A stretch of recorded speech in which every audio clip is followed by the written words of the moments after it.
Défense du consommateur, la fameuse 307 coupé cabriolet de litre 140 boîte 6. Comme ici, on remonte donc le berceau. On n'oublie pas de reconnecter ici le capteur d'assiette. Ensuite, on passe aussi l'embloc d'échappement au niveau du filtre à particules, comme ceci. On présente les rotules de pivot de chaque côté. Les billettes de barre, évidemment. Les cardans sont reposés, l'huile de bois 2 litres 2. Ici, on fait attention que ça coince pas. Il y a toujours un petit jeu, un petit décalage entre là et là, au niveau de la fourchette anti-coupe. On se prépare à poser les vis ici et à l'arrière ici. Dans un premier temps, on rapproche les vis arrière, comme ceci et comme ceci.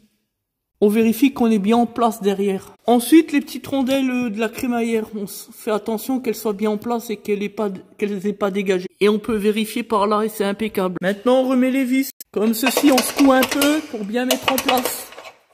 Dès lors, on présente les vis, les fameuses vis de tous les dangers. Voilà, on a remis le pare-bout ici, toutes les petites agrafes, y compris là.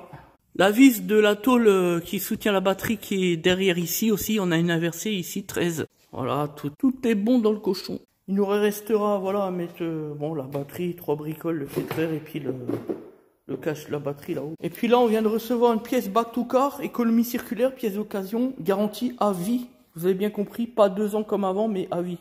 Train arrière, suite contrôle technique. À l'intérieur ici, vous avez la barre ici, la grosse barre là, qui est cassée à cause de la rouille ici pour le client. Alors là, il s'agit d'une 308. Il faut savoir que c'est la maladie sur les 308. Vous avez la barre intérieure de torsion comme ça, qui finit par céder à cause de la rouille. Donc, la rouille, voilà. La corrosion. Et du coup, ben, une pièce comme ça, neuve, ça vaut 1200 €, je crois. Plus la pose, etc.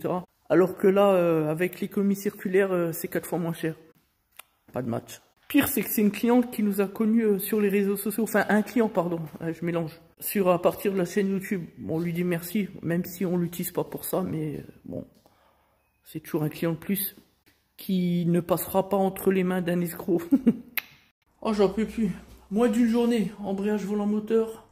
Boîte 6, 307. Impeccable. Reste plus que les 10 plaquettes devant, c'est bon. On a fait même la billette de direction en plus. Donc là, en 7 heures, on a sorti 8h30 de boulot.